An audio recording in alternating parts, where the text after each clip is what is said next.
Hi, my name is Coco with blackfilm.com, and I'm here with Millicent Shelton, director of End of the Road, featuring Chris Bridges and Queen Latifah. Thank you for joining me. Thank you for having me. I'm very excited. I'm so excited to talk to you. I really love speaking to people that are behind the scenes. I think it's just really interesting because you can have this life and career in film and television without being in front of the camera, and people just never really get to see that a lot of the time. So it's Right. lovely to talk to you. Yeah. So Thank let's you. let's talk about this path to directing. So I know that well, first of all, I saw that you went to Princeton, but your initial idea was to be a lawyer. Yeah, I went to Princeton University. I grew up in St. Louis, went to Princeton Mhm, University. I came up out of a family of, my dad was a doctor, my mom was a nurse. So mhm, everybody was really like medical focused, but I'm a mhm, hypochondriac. So I was like, I can't do that.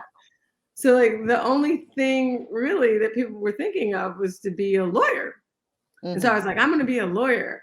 And after my freshman year, I interned for some lawyers. And I just mhm. thought it was the most boring thing ever on the planet Earth. And I was like, this is not like all the law shows on television. I was like, I can't do this.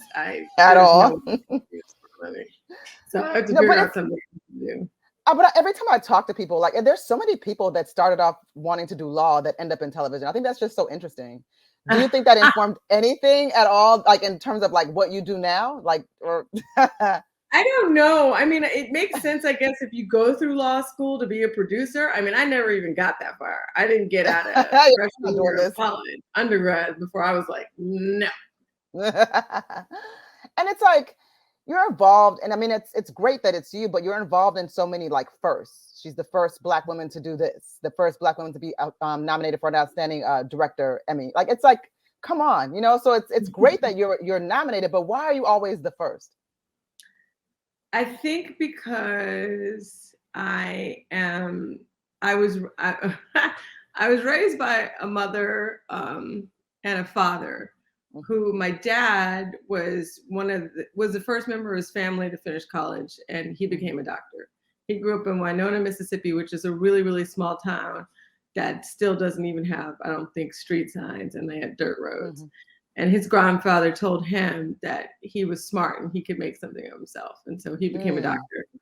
And my mom taught me to believe in dreams. And mhm. so when I decided to direct music videos, it didn't occur to me that there weren't any other, Black female directors. You're just It doing was what you just wanted to that, do. Mhm, yeah, I had a dream, and mhm, and I was taught if you work hard enough, you can achieve it. And mhm, it's not going to be an easy road, but don't give up. mhm, And I still crazily wear those blinders. mhm, And so if I want something, I just try to pursue it and do it. And I don't mhm. really think about the obstacles that are in the way or that no one else has done it, and that never occurs to me. No, that's a great mindset to have, and even it with directing and taking on this path.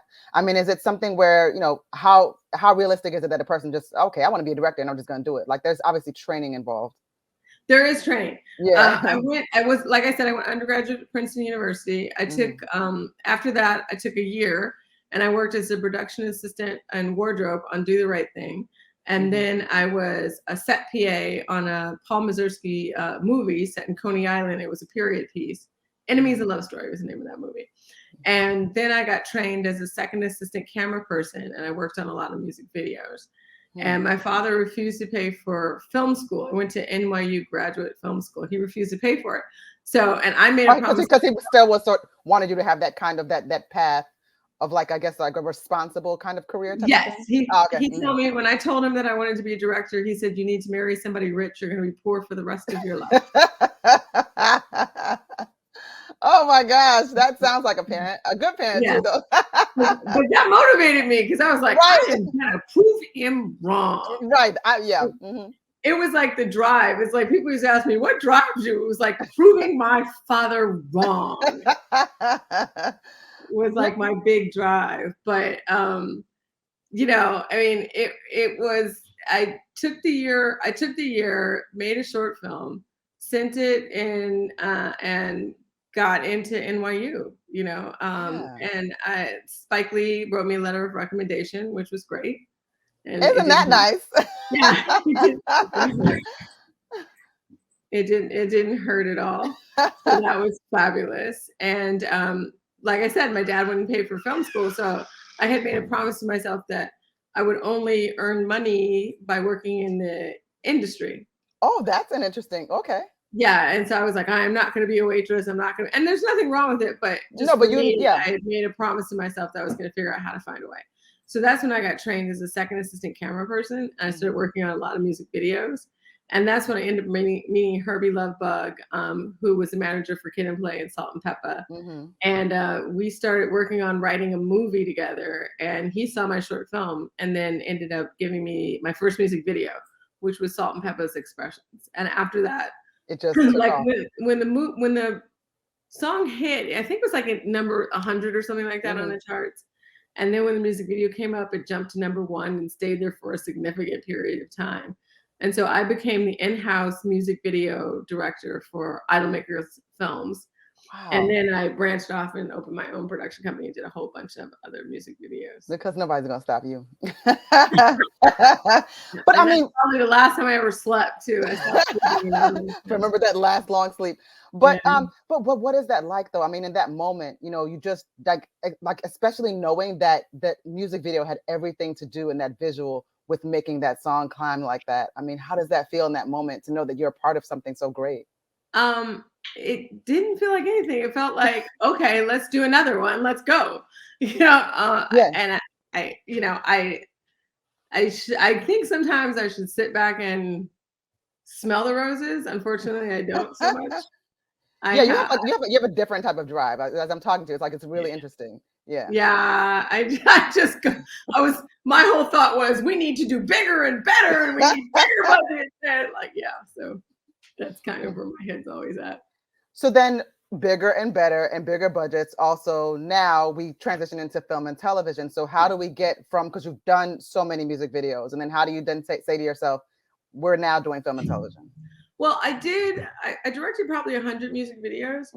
And the script that I wrote for my thesis at NYU was purchased by HBO for a series of like an anthology series of shorts.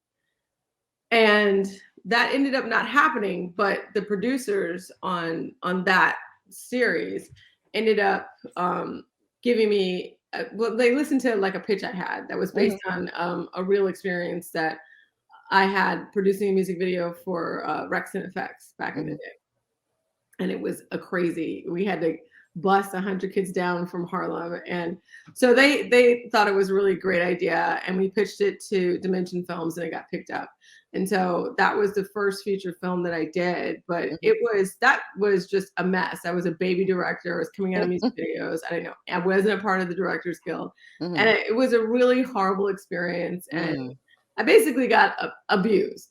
And from that, it almost destroyed me. Now I look back and think that it was one of the best things that could have happened to me because it didn't destroy me and it made me a stronger individual. It made me a better director because I had to fight my way out of director's jail and I really had to hone in and focus on my craft. And it wasn't like, my first music video was kind of easy. And so getting that first episode of television was hard. It took me 3 years to get my first episode of television. Oh, wow. And then after I got it, I've been working ever since. It's interesting because sometimes things do look like they happen overnight, but then it's like, it's been a long, it's definitely been a journey. But once it's wild how the world works, because once you get that one opportunity, everything the doors just come flying open. Right. And things just start to happen as they should. So that's always interesting. But let's talk about End of the Road. Yeah, absolutely. Let's talk about End of the Road. Yeah, I'm really excited about this. I saw that you were able to speak to just certain aspects of textures and colors and things that inform different scenes. And I thought that was so interesting because as the audience, we don't even realize that so much is involved in what informs our own emotions just based on textures and colors. And I just think that's so interesting to see what you have to say about that. Well, the theme for this movie visually was exaggerated reality. So I wanted it to be stylized, but not too stylized that it took you out of the reality of the movie, Right. of the world that we were trying to create. Mm-hmm. But I wanted it to have just a little bit of and so, I had a wonderful DP, Ed Wu, and we went through, like, I'm very visual. So we went through thousands of visuals. We were just throwing out images. It was like, I see this, I see that. And we came up with, that the world in Los Angeles was going to be, have color, and we were going to push the colors and crush the blacks. But then as we got into, the more they got into trouble and we got into night on the road, that we were going to augment it. And I remember when I was in South Africa, one time the moon was red. And it was the craziest thing. I walked out and I was like, I've never seen a red moon, and it was the most beautiful thing ever. I took pictures of it. And so we were talking about it. We were like, well, why is the moon always blue? Why is it always blue every time we do, a movie? It's like the light is blue. And I was like, I don't think I want the light to be blue. Let's make it more, because these people are in turmoil. So it's not as peaceful. So we're going to make it purple. So we decided we were going to make a purple moon, because why not? And that sort of began everything. We did, screen tests, and we had actors that had the same tonality as our actors, and we played with light on their skin, because a lot of times you'd hear that DPs would have issues with Black people's skin, and that they couldn't put color on Black people's skin, and that's not true. It depends on the tone of the person's skin and then what colors work with them. So we were playing around with, okay, these colors work, these colors don't work. And Ed is Asian, so he understands colored people, So we did not shy away from using colors and using light to play and help elevate our story, but not take over the story. Right. And that's what was important to us. Oh, wow. And then also I saw that you actually, the language used is like collaborated with Queen Latifah to make sure that she was able to authentically represent this mother that is really on a journey and a struggle to safety. Yes. Yeah. When I first got the script, the role of Brenda, she was kind of soft. And I knew that Latifah was attached to it, and that's why I was interested in the project. And I said, and this was during the time, this was after George Floyd and Breonna Taylor. And I told them when I interviewed for it, I said, no one wants to see a Black woman get abused. Right. Yes. Yeah. I was like, I don't think anybody wants to see it. I don't want to see it. And I especially don't want that Black woman to be Latifah, who's like the epitome of strength. So we talked about where we thought Brenda would go. I know what I felt about, I was like, well, I want her to fight. I think about all the years, I came from the Midwest and suburbia, and I lived in the East Village, and I had to learn to fight to defend myself. And I wasn't trained, and I didn't walk around with mace. It was just like, I used to wear rings across all my fingers like brass knuckles, and I wore steel-toe boots. And I was like, okay, if it's me or you, it's going to be you.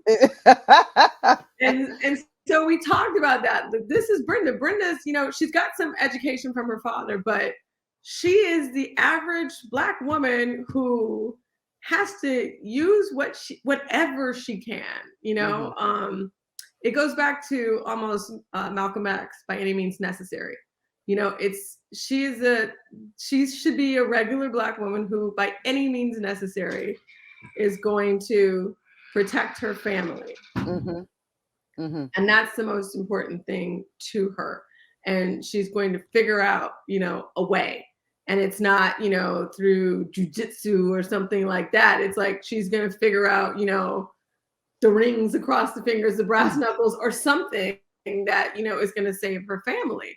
And I think that's important. I think that's significant. And I think it has to do with telling the story of the real story of Black women in America, and that we are strong and we are resilient, and, we fight.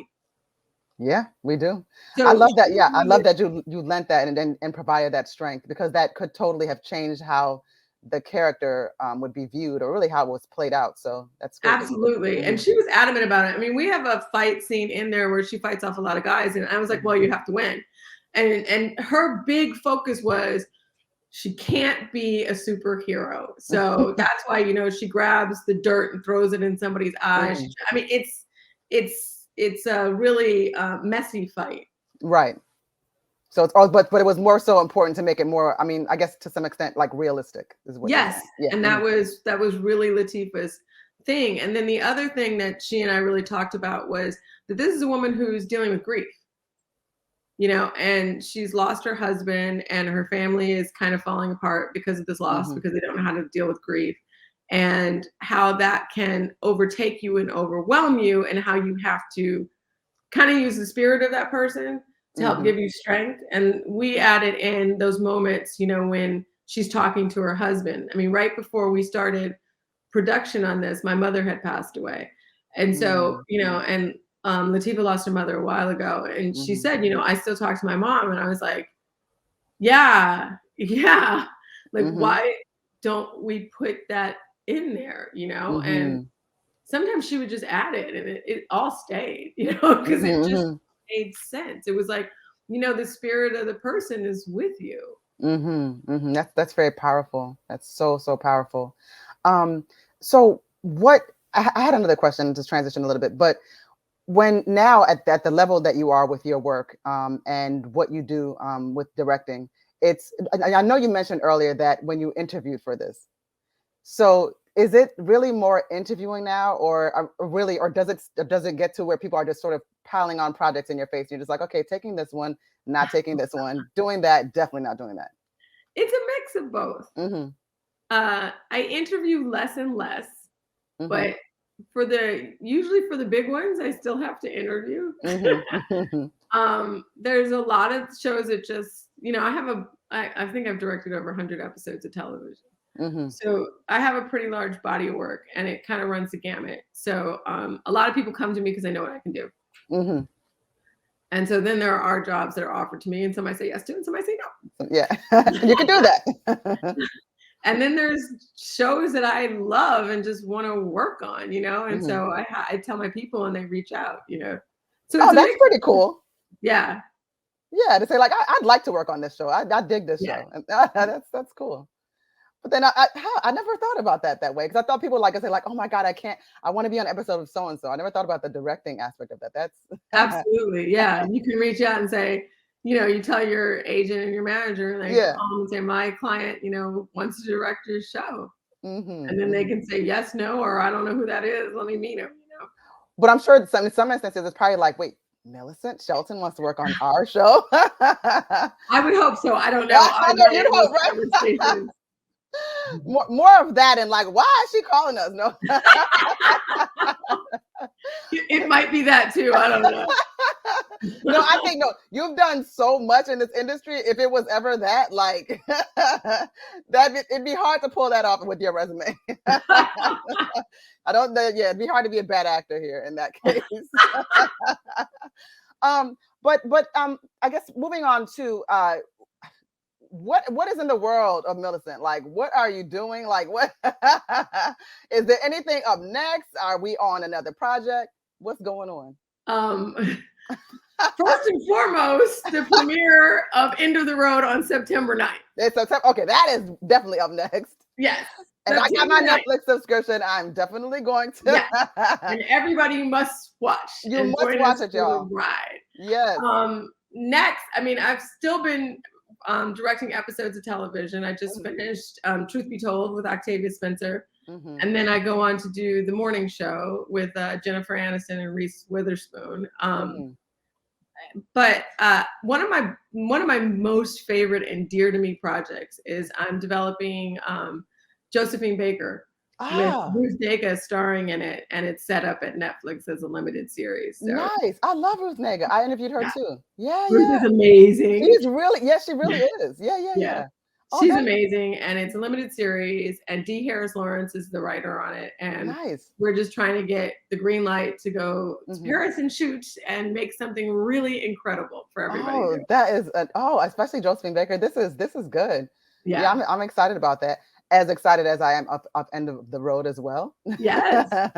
No, I mean, again, wanted to share this with you too. I just thought it was so hilarious that one scene where they're in the car and then they're talking and there's, hey, what they're talking about, like, what's in Houston, like, what are you talking about? And the kid's like, who is Destiny's Child? Who is Scarface? Like, I was like, if you, and it's so funny because that is appropriate. Like, it just shows you, like, dude, we are not kids anymore. Can I tell you a secret? That was all ad-lib.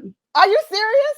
That flowed so amazing. Oh my gosh. I mean, cracked me up. I said, man, I was like, yo, we are not getting any younger because he got a point. I know. And why like, do you have to you know don't that? know hip hop. You don't know. You need to know your hip hop. And you've got two hip hop legends in there. I was in the tow rig just laughing my ass off. I was just like, you guys are crazy.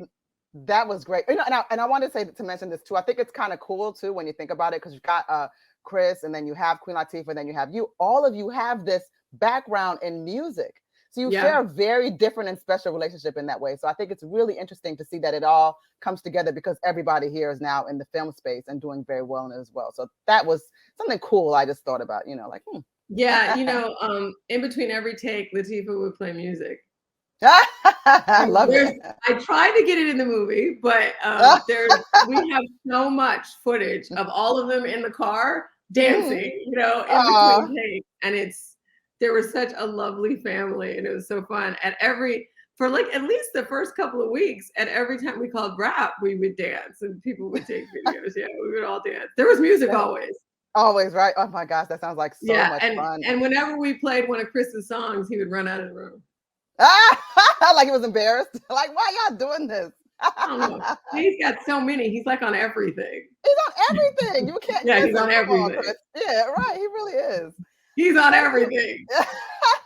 Whether it's film or even music. And and I gotta say too, it's funny because the both of them are excellent. They're outstanding artists. But I always, even with Chris, I always count him as one of like my favorite rappers as well. Of course, Queen Latifah. She's a groundbreaking, and she's a dope rapper. Even to this day, Queen Latifah can still spit. So, yes, yeah, and but singer too. Oh yes, have you heard her sing? No, I've heard her sing. She can really sing. Yes, I love that. She's just like this multi-hyphenate, like superwoman. Yeah. I love her. I love them both, and I am so honored to speak to you, and thank you for just giving this wisdom here. And I enjoy the way that you speak on your craft, and the way that you're able to say, like, nobody gonna stop me. And it is being motivated. It's interesting because I can share that with you, in that I can be motivated by people counting me out. I understand. Yeah. I understand that motivation piece in that too. But being motivated, and despite it all, and even when you said you had that experience where things just weren't going well, so it's kind of like this.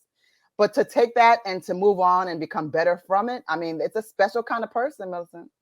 Oh, thank you. Don't make me cry. I'm just saying. I ain't trying to make you cry. You know what I'm saying? Director, turn on the waterworks. No, I'm just kidding. No. Thank you. No, thank you so much. This is definitely not a conversation I can have every day, and I definitely won't be able to have it with anybody else, because you're not like many people that I've spoken to. No, for real. Once again, my name is Coco with blackfilm.com, and like I said, I'm here with Millicent Shelton. She's the director of End of the Road, which does feature Chris Ludacris Bridges, but he is Chris Bridges, and Queen Latifah. Thank you so much for joining me. It has been an honor. And End of the Road, as she said, is released on September 9th. You guys are going to enjoy it. I mean, like I said, the textures and colors, it's such an interesting thing to see how you thought that out. And then when you're watching this, it's like, I get it now. I'm like, through the lens of a director. Wow. Thank you so much. Cool. This has been lovely. Thank you so much. You've been very, very lovely. I really, really, really, really love talking to you. Thank you. I love it too. Thank you. Thank you. Bye. Bye. If you want to see more content like this on blackfilm.com, make sure you like, subscribe, and ring that bell.